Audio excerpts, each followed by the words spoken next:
y'all. Let's have us a conversation real quick. It looks like it's about to rain today. This is like, I probably picked the wrong day weather-wise to come out here, but it's not raining and it's cool and it's not hot. So this is actually the way I like it, where it's cool and it's not hot. But I don't want it to be raining on us out here while we're having our conversation. So I just wanted to have a little chit chat with you guys and let you guys know and understand how real and how deadly depression can be. I've suffered with this since age 10, since I lost my mother at age 10. This is when I first started dealing with depression. Let me tell you something about depression. You always need somebody in your corner. You always need someone to talk to, and you always need a circle of support, because if you don't have those things, you will not make it. You will end up harming yourself, hurting yourself, or you'll end up doing something to put yourself in harm's way. This man that I'm finna share a clip with you about, he talks about what happened to his son, and he truly believes, and I agree with him, that COVID-19 killed his son. And but not in the way you guys think though. So I'm not gonna spoil this for you. I'm gonna just let you watch the clip and let you guys get your own insight, and then we'll have a conclusion at the end, okay? See you guys in a bit. Take a look at this clip. Day 2 since I buried my son. My son died from the coronavirus, as I've mentioned, but not in the way you think. The human condition is not to be socially isolated. And I heard someone say, well, it's like summer for these kids. It's not like summer for these kids. It's just not. Anybody says it's an idiot. This is not summer. You have parents who are stressed out because they lost their jobs. That's not like summer. You got kids who have no interaction with their friends other than through Fortnite and FaceTime. That's not like summer. You have kids who can't go run off their energy at PE class. They can't get that one hug from their teacher that they needed. There's social and emotional challenges beyond comprehension. And we're only going to begin to understand the effects, and it will be incredibly hard to track and incredibly hard to prove my thesis, because the network effects of how this all happened, the butterfly effect, is too complicated. But my belief is that we have a bubble, a social and emotional bubble that's about to burst, and it's been coming for a while. I think Hayden was an incredible kid. He wasn't depressed. He wasn't someone who moped around. I mean, like any teenager, he was hard on himself at times. Probably a lot like me, pretty competitive guy. And like anybody, had his own insecurities here and there. My son, the story behind my son, for those who want to know, back in December, he got a brand new monitor for Christmas. That's what he wanted. He was a big time gamer, and I got nothing wrong with gaming.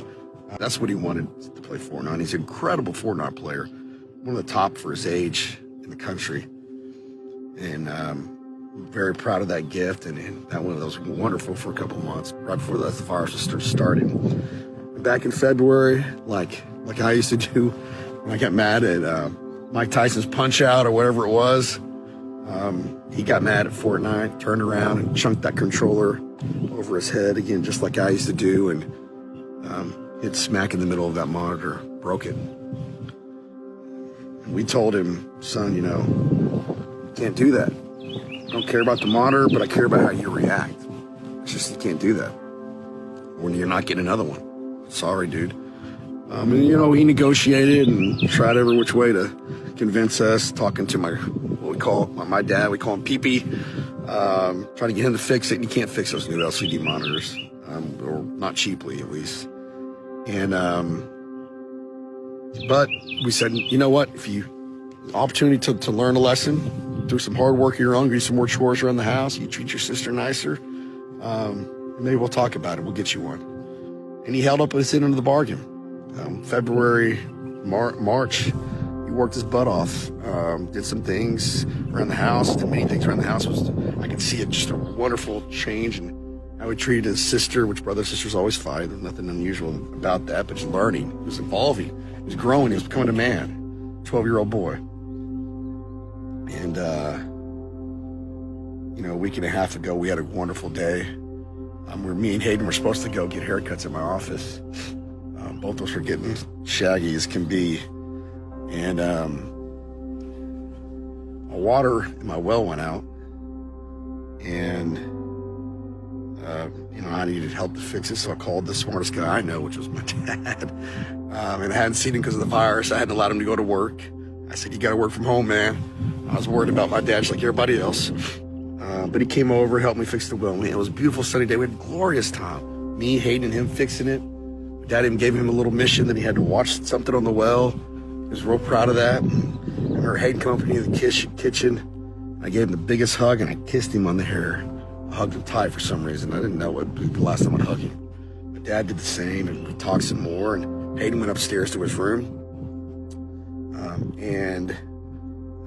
My dad had to go. I had to take a phone call. April went to go pick up a friend. You know, the social isolation, we kind of reached a point where we felt like it was counterproductive. So we're going to let her have her friend spend the night, and they were going to get some food. My dad left. April left. I went into my room real quick. Just my little daughter, me, and Hayden were at home. I took a call. It took about 25, 30 minutes. Walked outside, and my 8-year-old daughter came down the stairs and said, Hayden hung himself. And I ran upstairs. I tried. I want nobody ever feels to see what I saw and to feel this pain. I want nobody. And as we found out, you know, we were in shock the first couple days. Just where did this come from? How did this happen? I'm a horrible parent. Horrible. And come to find out that he had broke his monitor again. And in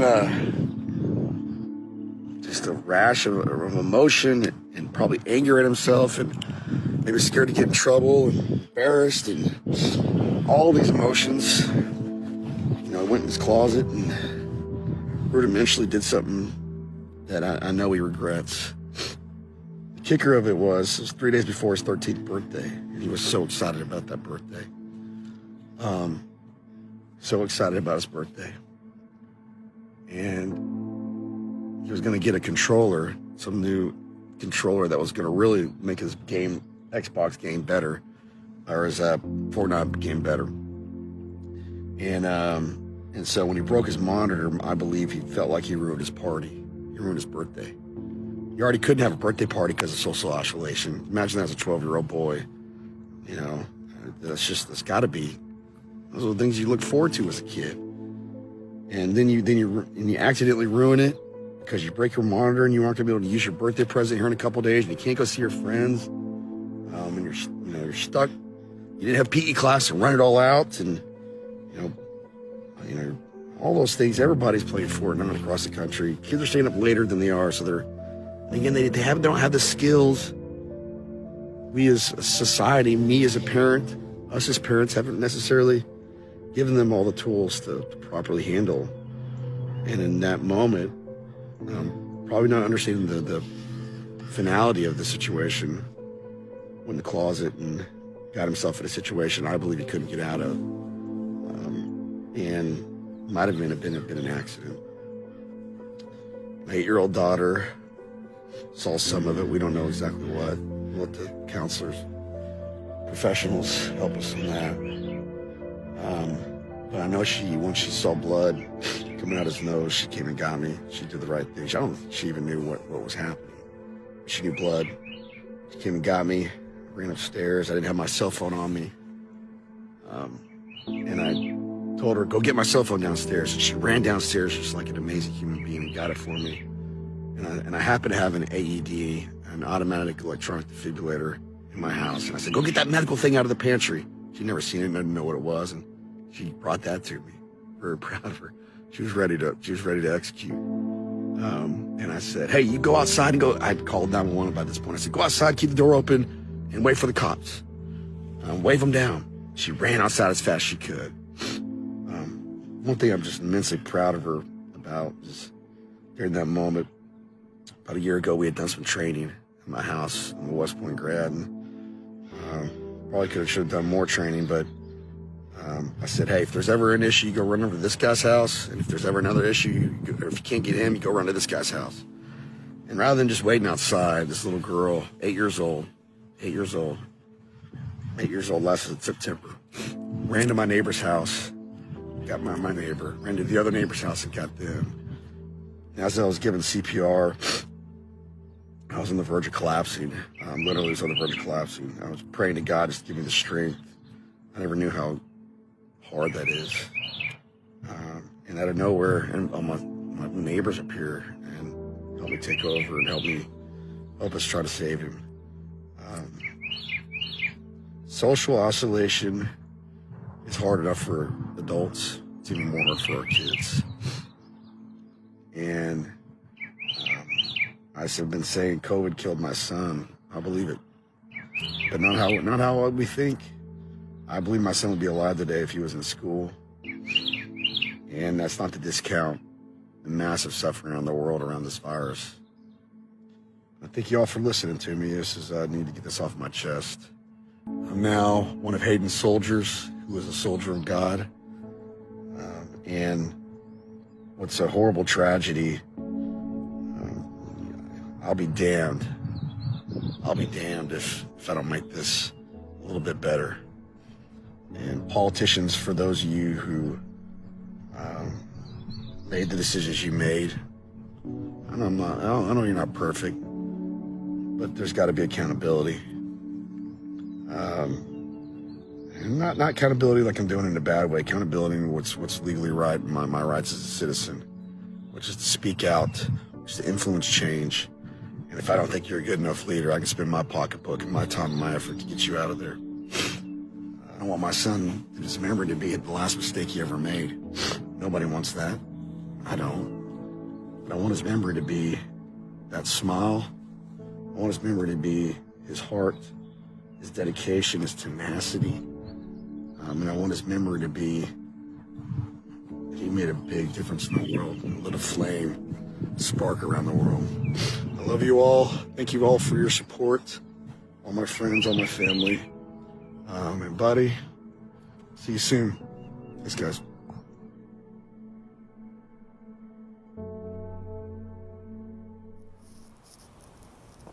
So just know and understand that when you are dealing with mental illness, when you are dealing with depression, when you are dealing with psychological issues, these things can rear its ugly head, and they can definitely put a lot of pressure on any individual that's dealing with the matter.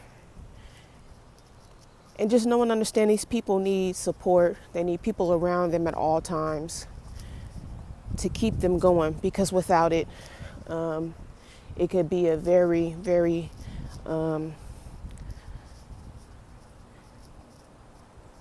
traumatic end, and it could be a very harsh demise. Okay? You guys have a good rest of your day. Be blessed. And always do what I always say is, do you, be yourself, get yourself together, and no robot behaviors over here. See you all on the next video. Peace. Later.